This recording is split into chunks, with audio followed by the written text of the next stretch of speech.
It's been such a pleasure to work with the community over the last year. It seems like a very long time ago. It was over a year now that I visited with the church community and said, listen, what about celebrating 100 years of Armenia's presence in Windsor, Essex? And the response of the community was immediate and strong and robust. And everyone said, yeah, we have a lot to celebrate, and sometimes we forget to celebrate. This is a really remarkable history, right? Different waves of immigration to Canada, starting before the First World War, and then growing after the genocide and after the First World War. Armenians started coming to Windsor in greater numbers, especially in the 1920s. Many of them lived in Sandwich Town. I wonder, do any Armenians still live in Sandwich Town? I wonder, but you know, around Lena and Girardot and Milliken Streets was the heart of the Armenian community. And as some of you will know, Armenians quickly integrated into the local community and worshipped at St. John's Anglican Church in Sandwich. If you ever get the chance, there's an Armenian section of the graveyard there. Tucked right at the back, which is really interesting, and for me, like a beautiful and touching symbol of Armenian and Canadian intermingling. Anyways, I hope you've had a chance to look at the exhibit and to look at everything from the adoption papers of one of the Georgetown boys who came to Windsor. And I'm glad to say his son, one of the Georgetown boys' son, is with us today. He works at the university. And Tim, I don't know where you are, and if you were. We have one of the Georgetown boys' sons right here today.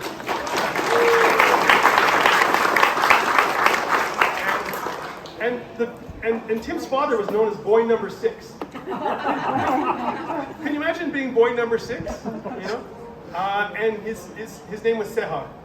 And at one point, the well-meaning church people at Georgetown tried to give the boys English names, like a good English name like Chris, right?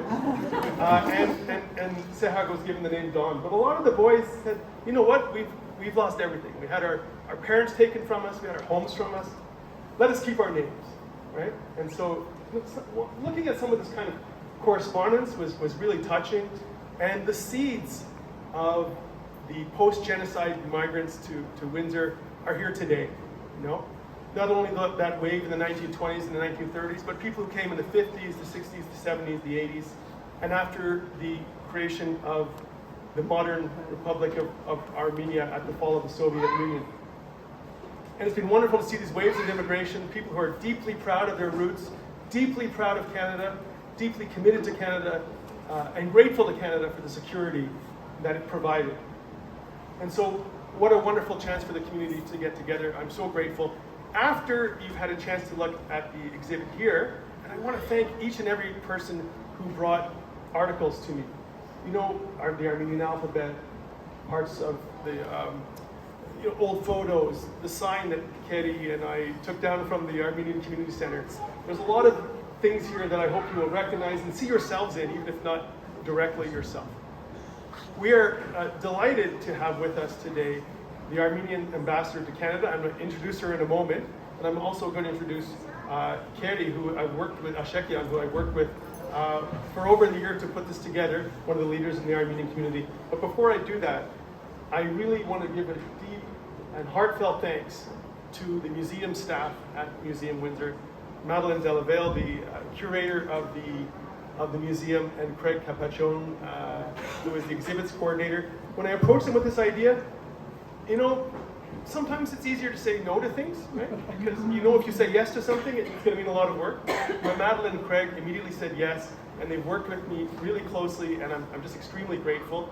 I'm also grateful to the staff at Art Windsor Essex upstairs, where we'll go and see the photographs of the famous Canadian painter Karsh shortly. And Karsh, if you'll remember, made that wonderful photo of Winston Churchill, that the roaring lion that you may remember, and was stolen last year from the Chateau Laurier and returned. But I'm going to stop talking because you should never give a lawyer a microphone. I'm going to thank Emily from the Curator of Exhibitions at Art Windsor Essex upstairs, and her colleagues as well. Thank you very much, Emily. Similarly, when I approached you about putting something on with Karsh and your permanent exhibit, your answer was immediately yes, and it's been a pleasure to work with you. So after we're done here, we'll go upstairs. you might want to grab some baklava and fruit first. My thanks to the Armenian community for putting that on. Now, I really will stop talking, and I'll introduce Madeline next. Thank you, Madeline.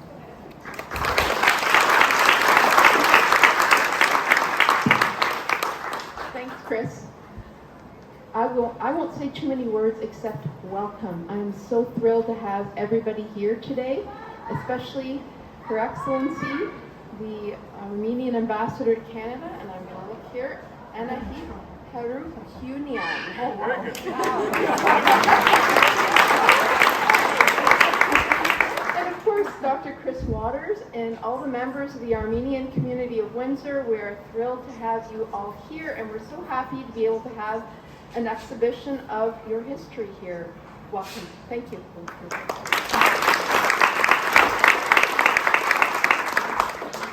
Thank you, Madeline.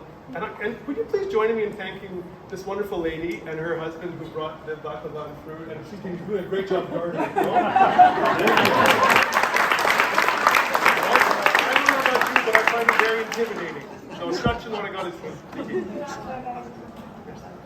Okay, next I'd like to ask Keri Ashekian, who is the chair of the board of directors of Serpanos Armenian Apostolic Church in Windsor, and who I like to consider a dear friend, even though we've only known each other for a year. Keri, you've been great to work with. May I invite you to the podium to say a few words?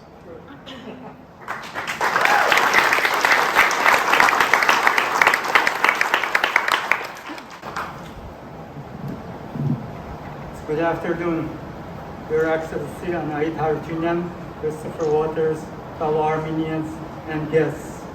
Welcome to the official opening of the Armenian Community History Exhibit at the Chanchak Museum. Your Excellency Anamit Harutyunyan, it is an honor and a privilege to have you present at the official opening of this exhibit. We would like to welcome you to our community. It means a great deal to have you here today.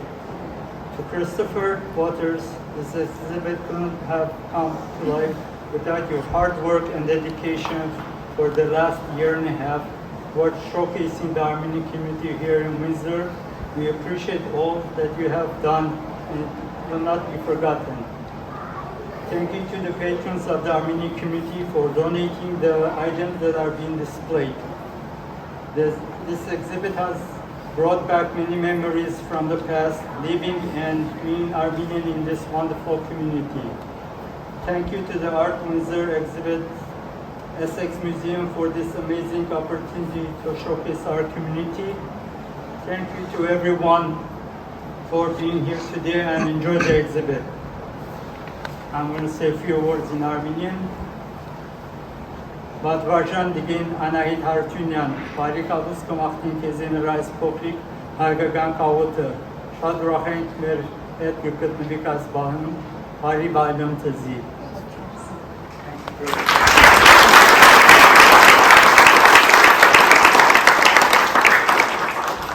Շատ merci, Keri. So it gives me a great pleasure to introduce Her Excellency Anamit Harutyunyan, the Armenian Ambassador to Canada. And Ms. Harutyunyan and I have had a chance to work together on some advocacy matters.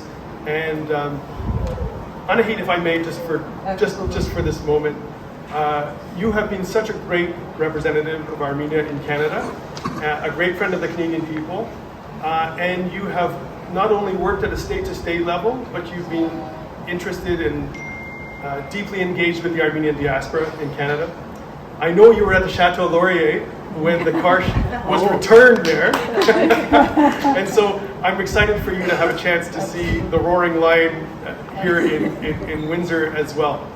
But Her Excellency was educated at Yerevan State University and at Athens University and at Fletcher as well in the School of Diplomacy in the United States.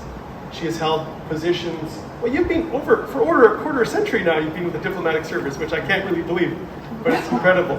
And has held positions in Belgium, in Geneva, I made notes to myself, in Argentina, amongst other places.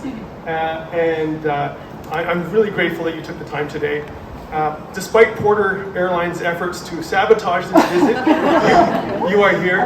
Shach Noragalitu, and welcome to Windsor, and I'll pass the podium to you.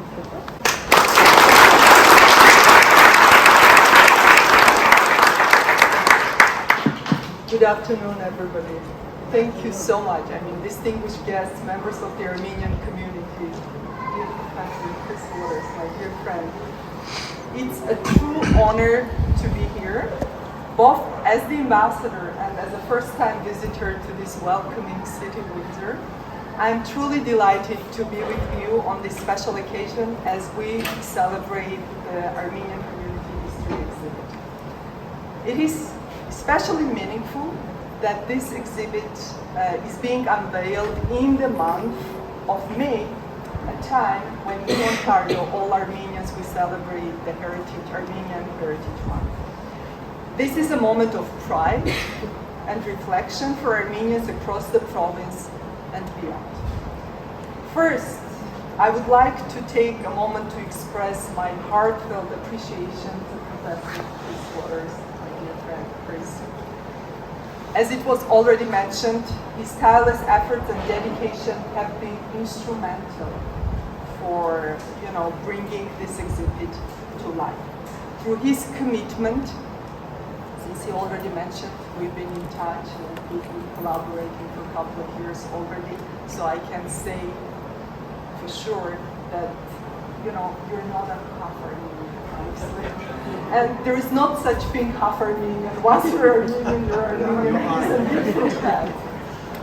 So, dear friends, I just want to say a couple of words about Canada-Armenian relations, since I represent Armenia in Canada.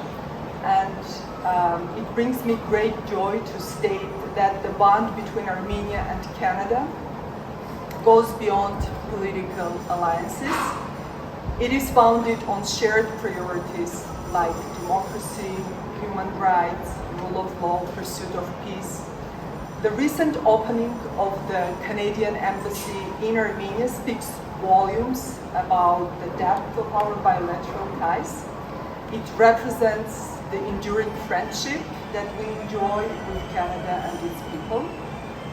But when speaking about bilateral relations with Canada, it is impossible to overstate the significance of the Canadian-Armenian community in strengthening and enriching those ties.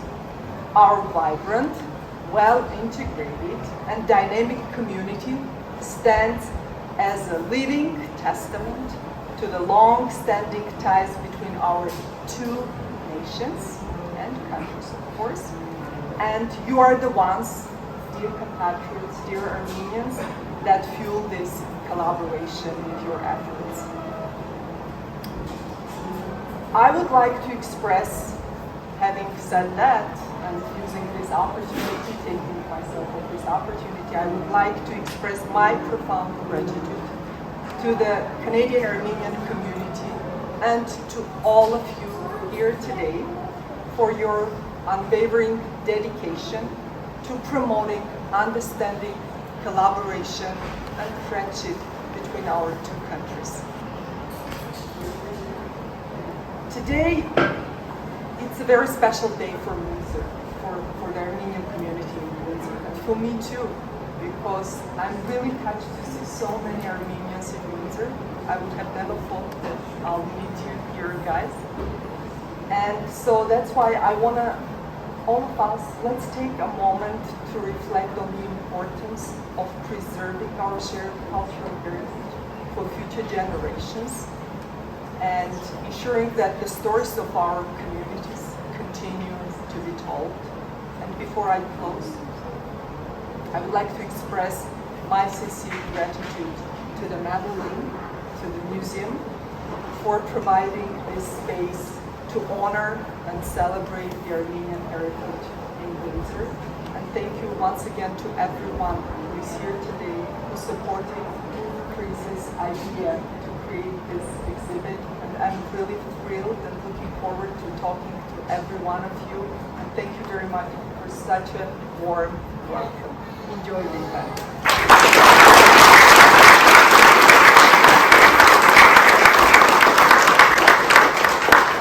Thank you, Your Excellency. And on behalf of the Art Windsor Essex, Museum Windsor, and the Armenian community, I'd like to present you with a book of Karsh's photos that were based primarily in Windsor. Oh, thank you. Thank you again for joining me.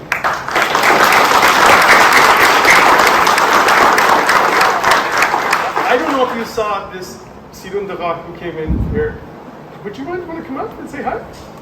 Yeah? Put your hat on and come say. Oh, yes. Hola? Dolha. Oh, yeah.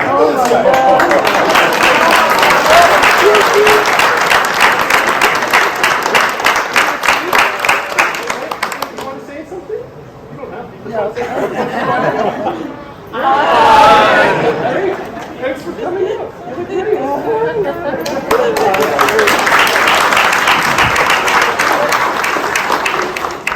So that closes the formal part. I welcome you. We have the grand unveiling of the baklava now. So please have a snack. Enjoy the exhibit. Enjoy each other. Enjoy the company of our distinguished guest. And then let's say in 10 minutes, if you want to gradually make your way up to the third floor, we can look at the photographs from Karsh. And I'll just say a little bit about that now because I think it's going to be easier to do that now than upstairs. So Karsh was Yousuf Karsh was no stranger. He was known as Karsh of Ottawa, but he should have been called Karsh of Windsor because he came here on a few different occasions. And in fact, the first iteration, the first place his traveling exhibit of famous statesmen of the 20th century was at Windsor, and it broke records. And when Karsh came, and this would have been, I should have had these dates to my mind, I want to say it was 1960, shortly after the war at any rate. It broke attendance records, and the Armenian community welcomed him with music and Armenian food and reception, and he wrote a very touching letter. But he'd also done other things. You know, Jack Miner Bird Sanctuary out in the county? He went out there and he took pictures of geese and ducks. And in 1967, those images from the local area made its way to Expo 67, where he put together a mural. But most famously, perhaps, his connection with Windsor was for a commission with the Ford Motor Company, where he took industrial and commercial photos. Exactly, and that's what the book is. And so when you go upstairs, you'll see primarily photos of workers at the Ford factory. Now, Karsh liked to take pictures of heroes. He was a portrait photographer. And so there's the portrait of Winston Churchill, which is very famous. And you may know this story, but in this picture, Winston Churchill is looking very belligerent and defiant, and he's saying, you know, this is 1941, and we're going to defeat Germany. We're going to defeat the Axis nations. But in fact, you know how this photo got taken? He was smoking a cigar after his address to the House of Commons in Ottawa. And Karsh went up to him. He didn't like the way he was looking, so he stole the cigar from his mouth. He stole the cigar from his mouth and then quickly took the photo. And that's why you have this picture of Churchill there. He's mad. But when he came to Windsor and he took photos in the foundry, in the factory here, he also saw the workers as heroes. And so I invite you when you go upstairs to look at Churchill as hero, but also to look at the local workers here as heroes as well, because that's the way Karsh saw them. And there is his self-portrait is there as well. And the last thing I will say is that some of the photos upstairs were were gifted to the museum by his wife, who recently passed away. And so we remember her as well. Listen, I'll stop. Thank you so much. I promise. Before my wife comes and takes me away. So I'll stop, but thank you so much again for being here. Shach Shnoragalatin.